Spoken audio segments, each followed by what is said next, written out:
दोस्तों, ये है अमेरिका और यहाँ पर है नॉर्थ अमेरिका यानी यूएसए, यहाँ पर है सेंट्रल अमेरिका और ये है साउथ अमेरिका, और ठीक यहाँ पर है डेरीन गैप जिसको डेथ वैली भी बोला जाता है। ये वही गैप है जिसको 2022 में 2.5 लाख से भी ज्यादा लोगों ने क्रॉस करने की कोशिश की, लेकिन कुछ ही 100 लोग क्रॉस कर सके इसको। कई लोगों को स्मगलर्स एंड क्रिमिनल्स ग्रुप्स ने मार दिया, कई लोगों को भूख प्यास ने मार दिया, कई लोगों को जहरीले सांपों और कीड़े मकोड़ों ने, और कई लोग सफर की दुश्वारी की वजह से ही जिंदा न बच सके। डेरीन गैप 100 किलोमीटर का रोडलेस और लॉलेस एरिया है जो इतना बेरहम है कि जगह जगह पर आपको डेड बॉडीज मिलेंगी। ये इतना खतरनाक है कि 100 सालों में सिर्फ 7 बार किसी कार या जीप ने रोड के जरिए इस एरिया को क्रॉस करने की कोशिश की है, लेकिन वो नाकाम रहे। फिर भी हजारों लाखों लोग South American countries specially Colombia, Ecuador और वेनेजुएला से इस एरिया को क्रॉस करना चाहते हैं और इसी कोशिश में अपनी जान भी गंवा देते हैं ताकि वो किसी तरह नॉर्थ अमेरिका पहुंच सकें और अमेरिकन ड्रीम का हिस्सा बन सकें। आखिर क्यों है ये एरिया रोडलेस? ये 21st सेंचुरी है भाई,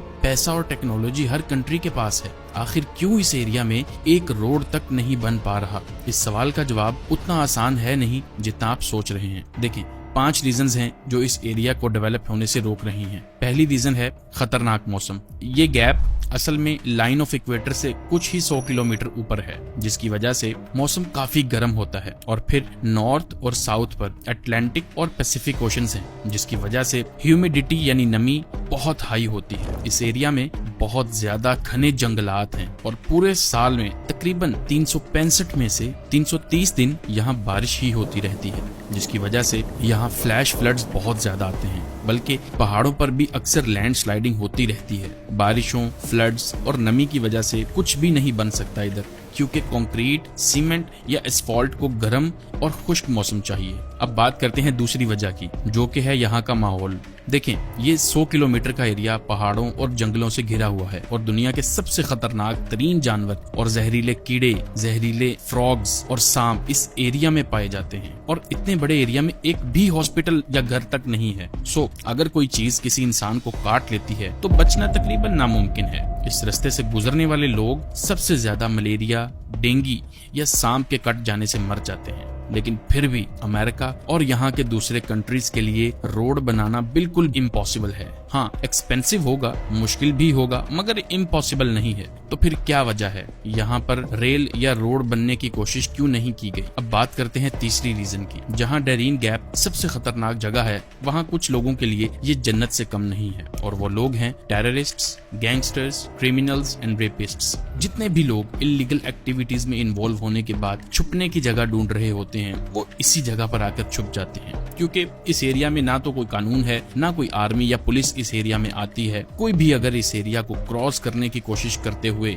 इन लोगों के हाथ चढ़ गया तो रेप या डेथ पक्की है, क्योंकि ये लोग सिक मेंटालिटी रखते हैं और इनको किसी की जान की कोई परवाह नहीं होती। अब बात करते हैं चौथी रीजन की। मामला यूं है कि यूएसए और पैनामा, ये दोनों कंट्रीज ही इस चीज के खिलाफ हैं कि डेरीन गैप में कोई रोड या रेलवे नेटवर्क बनाया जाए। 19th सेंचुरी में पैनामा कोलंबिया का ही प्रोविंस होता था, लेकिन इसी डेरीन गैप की वजह से कोलंबिया का पनामा में कंट्रोल रखना मुश्किल था। पैनामा गवर्नमेंट से कनेक्ट रहने का एक ही रास्ता था, समंदर के जरिए। इसी डिस्कनेक्शन का फायदा उठाते हुए पैनामा ने कोलंबिया से आजादी के लिए एक मूवमेंट शुरू की और 21st सेंचुरी में इस मूवमेंट में एक सुपर पावर यानी यूएसए ने उनकी मदद की। देखें, यूएसए अपने फायदा के लिए पूरे का पूरा मुल्क खा जाता है और यहाँ भी कुछ ऐसा ही हुआ। ईस्टर्न और वेस्टर्न अमेरिकन ट्रेड के लिए शिप्स को क्रॉस करना पड़ता था सारे का सारा साउथ अमेरिका, और यही काम पैनामा में मौजूद पैनामा कनाल के थ्रू सस्ते और कम टाइम में हो सकता था। तो उन्होंने पैनामा को कोलंबिया से आजादी दिलवाई। अब कोलंबिया नहीं चाहता था कि यूएसए पैनामा को कंट्रोल करे,